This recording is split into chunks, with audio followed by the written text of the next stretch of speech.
As the U.S. pushes on Russia and Ukraine to end their war, Russia has launched one of its biggest aerial attacks of the year. The Ukrainian Air Force said overnight Russia fired more than 570 drones and dozens of ballistic and cruise missiles, killing one person and injuring 15 others. Explosions lit up the night sky over Ukraine as Russia launched one of its heaviest aerial assaults in weeks.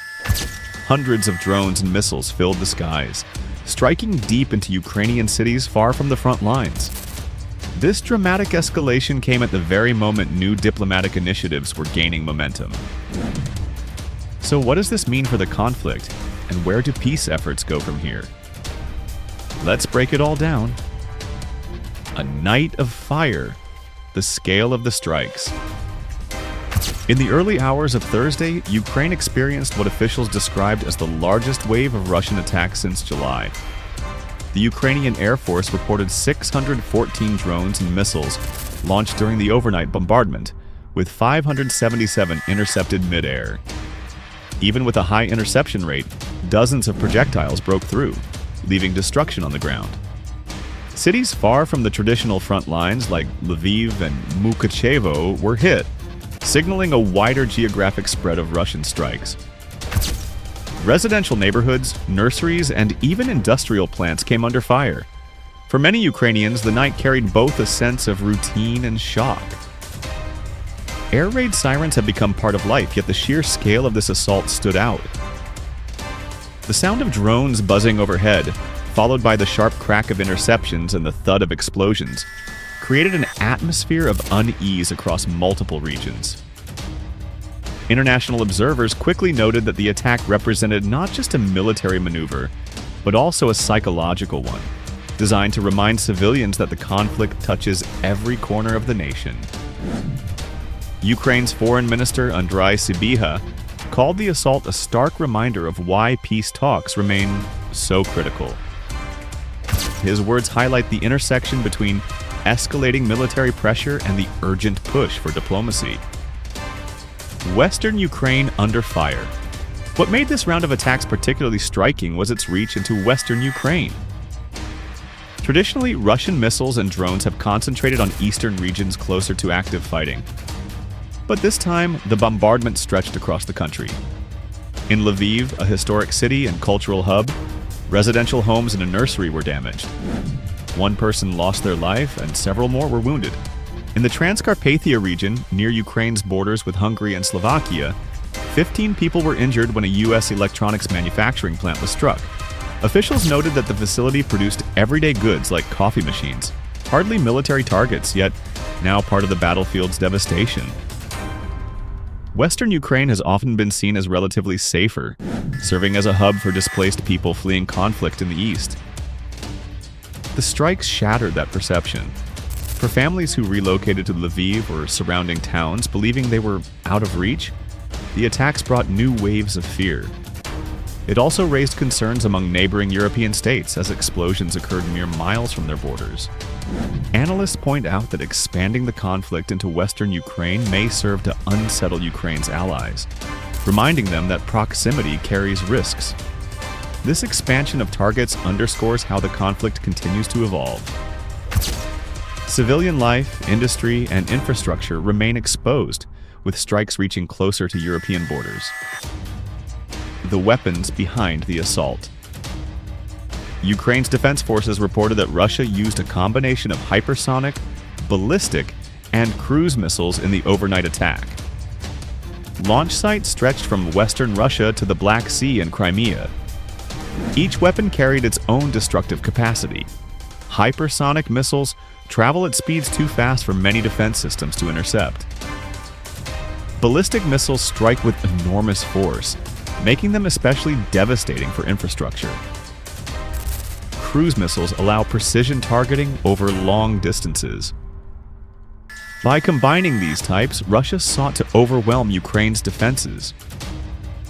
Despite this, the interception of more than 90% of incoming projectiles demonstrated the resilience of Ukrainian air defenses, though it also emphasized Ukraine's continued plea for additional Western-supplied systems to strengthen its skies. Military experts often describe these strikes as saturation tactics.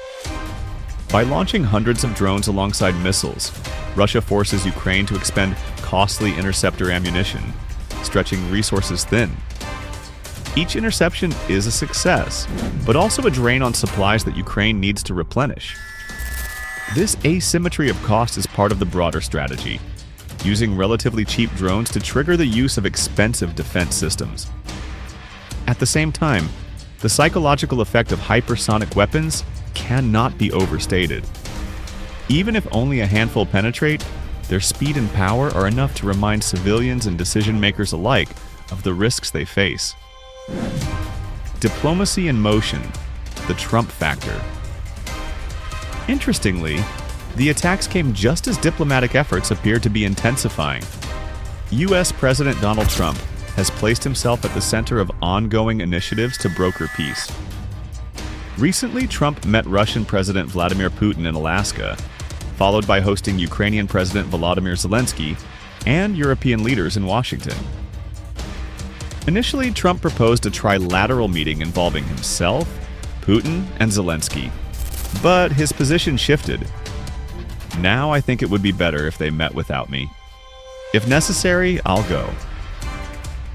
This remark suggested that the United States might play more of a facilitating rather than direct role. Still, Trump's involvement injected fresh momentum into discussions that had long appeared stalled. Observers have debated whether these new moves represent a genuine opening or a test of political positioning. For Moscow, Trump's interest signals that Washington is still deeply engaged, even if his exact role remains undefined. For Kyiv, the challenge lies in balancing the need for U.S. support with the risk of being pressured into negotiations that could compromise sovereignty. Diplomacy is rarely separate from the battlefield. Analysts suggest the timing of Russia's assault may have been intended as a reminder that any negotiation will occur under the shadow of military pressure. As diplomacy inches forward, the bombardment ensures that Moscow's leverage is visibly demonstrated. Zelensky's position on talks. President Volodymyr Zelensky has maintained that Ukraine is open to dialogue, but on careful terms. Speaking after the strikes, he reiterated his willingness to meet with Vladimir Putin, even suggesting neutral venues like Switzerland or Austria. Istanbul was also floated as a possible location. However, Zelensky firmly dismissed the idea of Budapest as a host city, citing Hungarian Prime Minister Viktor Orban's close ties with Moscow. In his words, "I'm not saying that Orban's policy was against Ukraine, but it was against supporting Ukraine." Zelensky's comments reflect Ukraine's careful balancing act, keeping doors open to negotiations while ensuring talks are not tilted in Russia's favor. His cautious tone showed a leader aware of the risks of diplomacy, but determined not to close off potential pathways to peace. Part of Zelensky's challenge is domestic. Ukrainians have endured years of war, and many remain skeptical of any agreement that could freeze Russian territorial gains. At the same time, fatigue is real, and the call for peace resonates deeply across society. By signaling openness to talks without committing prematurely, Zelensky positions himself as pragmatic while avoiding the appearance of concession. Diplomatic venue choices may seem like small details, but they carry symbolic weight. Choosing Switzerland, Austria, or Istanbul communicates neutrality. Rejecting Budapest conveys mistrust of political alignments. Every word and gesture in this process becomes a message not only to Russia, but also to Ukraine's allies and citizens. The front lines, stalemate and shifts. While skies lit up with missiles, the ground war remained relatively stagnant. For months, the front lines across the Donbass and southern regions have barely shifted. Russia controls about a fifth of Ukraine, including Crimea and large parts of Donetsk and Luhansk.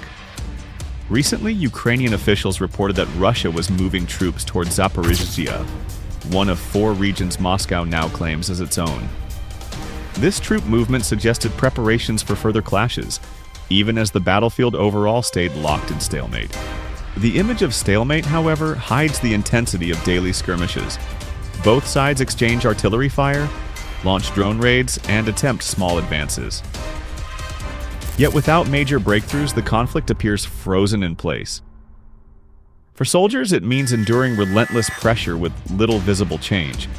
For civilians in contested zones, it means ongoing displacement and uncertainty. Amid this, Ukraine struck back, targeting a Russian oil refinery in Rostov and a drone depot in occupied Donetsk.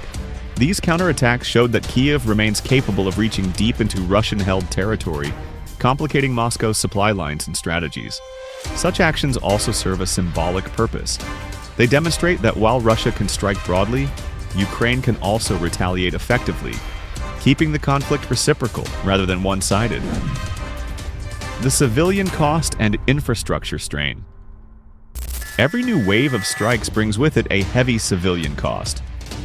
Beyond the lives lost and wounded, the attacks further strain Ukraine's infrastructure and economy.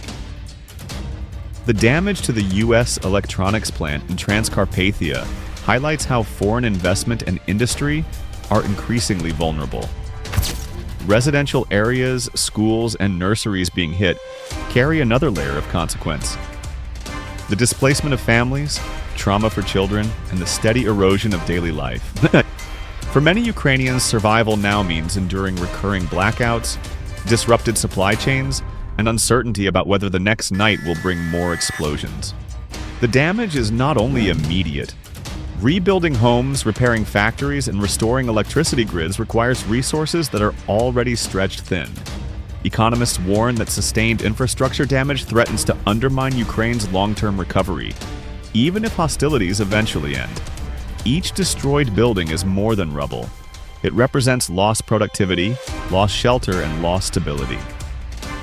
This civilian toll is not just a byproduct of war.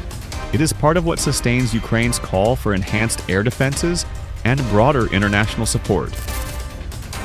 In Kyiv and beyond, officials continue urging allies for advanced systems capable of intercepting faster, more complex projectiles. The plea is rooted not only in military necessity, but also in the desire to protect communities whose resilience is being tested daily. Russia's calculated play. Observers see these large-scale strikes as more than military maneuvers. They also carry political and psychological weight. By extending attacks to the far west, Russia demonstrates that no part of Ukraine is entirely beyond reach. Such actions send messages not only to Kyiv, but also to Western backers. Support for Ukraine comes with costs, risks, and complications. In this sense, every missile launched is both a weapon and a signal. Military analysts argue that Russia's strikes may be part of a larger attempt to shape the atmosphere around upcoming diplomatic talks. By applying pressure on Ukraine through destruction and disruption, Moscow may be aiming to strengthen its bargaining position. In negotiations, showing military capability, even if at high cost, can be used to project strength. There is also a broader strategic context. The war has increasingly become not only about territory, but about endurance. Russia signals that it can sustain long campaigns of aerial bombardment, testing whether Ukraine and its allies have the will and resources to keep pace. In this sense, the strikes are as much about time as they are about territory. The road ahead: diplomacy or escalation? The picture today is one of contrast. On the one hand, Ukraine just endured its heaviest air attack in weeks with civilian areas and industry hit across the country. On the other, high-level diplomacy is stirring, with the United States, Russia, and Ukraine circling the possibility of direct talks. For Zelensky, the challenge is holding firm on Ukraine's sovereignty while exploring ways to end the suffering.